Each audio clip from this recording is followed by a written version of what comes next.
Innsmouth is one of those strange places, isn't it? Everyone knows where it is, but no one wants to go there. But if you did want to go there, how would you get there? Well, today on Dragon's Teeth, we're continuing our Innsmouth build, and we're going to look at the Innsmouth Bus.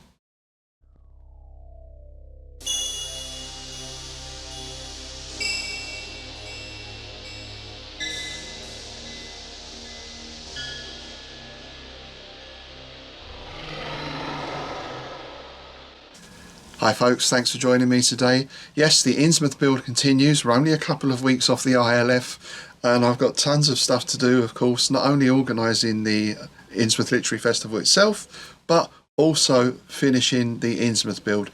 The houses are all done. To save time, I'm using a cobble mat rather than making the streets, because that's going to be quite a lengthy process. I've got most of the figures done, but there are one or two other little things to finish off as well, including Mr. Sargent's Innsmouth Bus. Those of you who are familiar with The Shadow over Innsmouth by H.P. Lovecraft will know, of course, that the protagonist arrives in Innsmouth on the bus, driven by a rather strange-looking individual with the very Innsmouthian, bulgy-eyed look and all the rest of it. He stays for a little while, and when it comes to time to leave late in the afternoon, he goes back to the bus and is told it's not working, it's broken down, you're going to have to spend the night in Innsmouth. And yeah, well, all sorts of hijinks ensue from there. So if we're doing an Innsmouth scenario and it's set in modern day, then we need an Innsmouth bus. I started looking around then to see what was available, and there were some model kits of very nice vintage buses. There was an MDF one, I think it was from Sarissa, but I don't know, MDF for the bus didn't quite look right for me. So I looked to the model kits, very expensive, most of them. You're talking about 40, 50 quid, which is fine. I know that's the going rate for a sort of decent sized model pretty much these days, certainly your 1/35th scale stuff.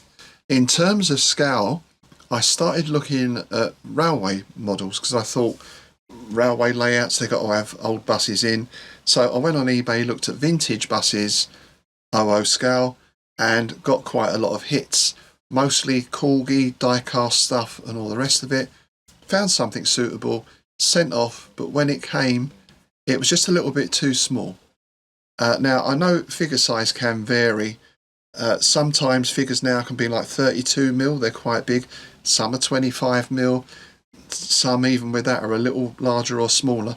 But even the smallest 25mm figures look too big for that size bus. So instead, I had another look around, changed scales a little bit, and found something that I think was 1/50th scale, or around that sort of size, almost 1/48th. Sent away for that, and yes, that is just the right size. Now, the bus that I got was a British bus, a Bedford from the 1950s, and the the destination on the front was Clacton. I'm not going to say too much about that, except we used to go to Clacton to I think it was a Butlins or a Pontins there, way back in the 60s and early 70s as kids, family holidays. So I know Clacton quite well. As a fit for Innsmouth, well, it's on the east coast. It's an old seaside town. And I do think other things with Clacton, well, we could go into Frogmen with Mallets. A couple of people will get that reference, but I'm not going to go any further into that at the moment. So we got the bus. It's a very nicely painted model, of course. First thing we need to do is get rid of all that, because of course anything in Innsmouth has a certain look about it. Shabby, green, a bit seaweedy, a bit run down, a bit rusty, that kind of stuff. So we're going to paint the bus. Now in the story, the bus is described as being grey. It's a rickety old grey bus. I thought that's a little bit of a boring colour. I thought maybe we'll go for yellow instead. I think for me, I always associate American buses with yellow. Maybe it's because of that school bus thing, I'm not really sure. So I thought I'd go for yellow, because yellow also, as well, of course, in weird fiction terms, is the colour of decay and illness and disease and all that. And I thought with yellow we can get a real nice Innsmouth vibe, a real nice Innsmouth finish to what started out as a pristine Bedford coach. I also wanted to dull that green down a bit, so I used a shade of darker green just to tone that down. Now the other thing I wanted was some livery on the bus, so I got some transfer paper for inkjet and had a go at printing out some things, not just for this but for other parts of the Innsmouth build. And as I had a whole A4 sheet to fill, I also printed out some liveries for Nigel, who's putting together a Peaky Blinders set up at the moment. He's got some real nice buildings and vans and figures. Once I printed these out, I sprayed them with matte varnish, left them to dry. Then you just cut the transfer out and put it in water, like you do with any of your sort of traditional decals really. Just checking for fit there. The first one I did was a little bit big, so luckily I'd printed out a few different sizes. Then it's just a matter of sliding that off of the backing paper into place, using a cotton bud just to dry it out, just to smooth it out a bit. I was pleased with the way this came out, though I would do it a little bit differently next time. I would cut around much closer to the letters, because obviously that backing does show up. It's quite clear and shiny. Now, I did manage to cover that up a bit with the weathering and the washes, but it still does look a little bit shiny in places, which is definitely not the look I was going for an Innsmouth bus.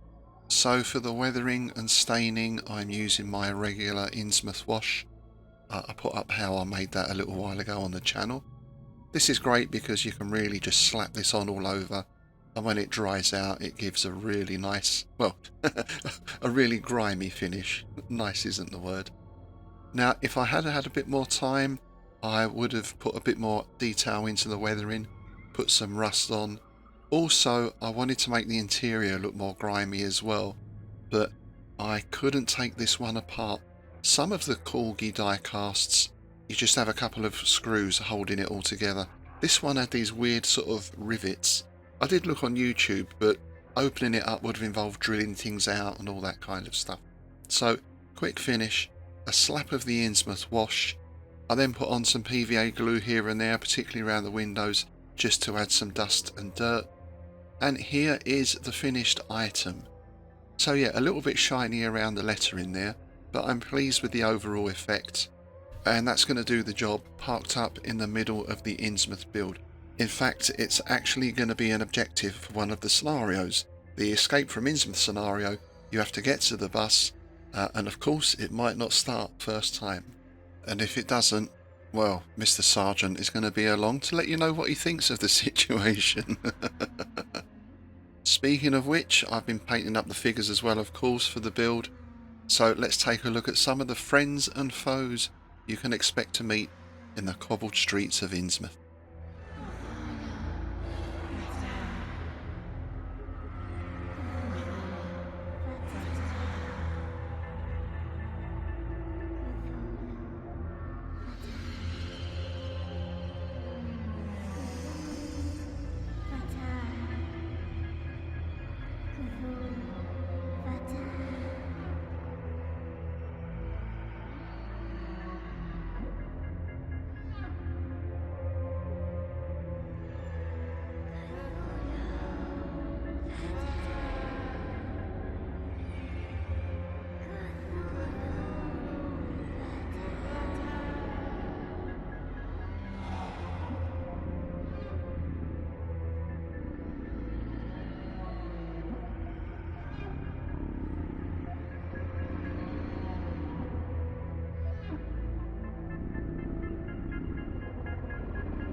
That's it for today then. We're very near the end of the Innsmouth build. In fact, I probably won't do any more filming on this until we've got the whole thing set up I think there are some other things I could add in ongoing. I'm going to be looking at doing some more scatter terrain, fences, some little gardens, that type of stuff as well. And I will get round to doing those cobbled streets at some time as well. You may remember I did try, well, a couple of months back now, using all sorts of silicone stuff on a rubber mat. It didn't really quite work out, but I have had some good pointers on that.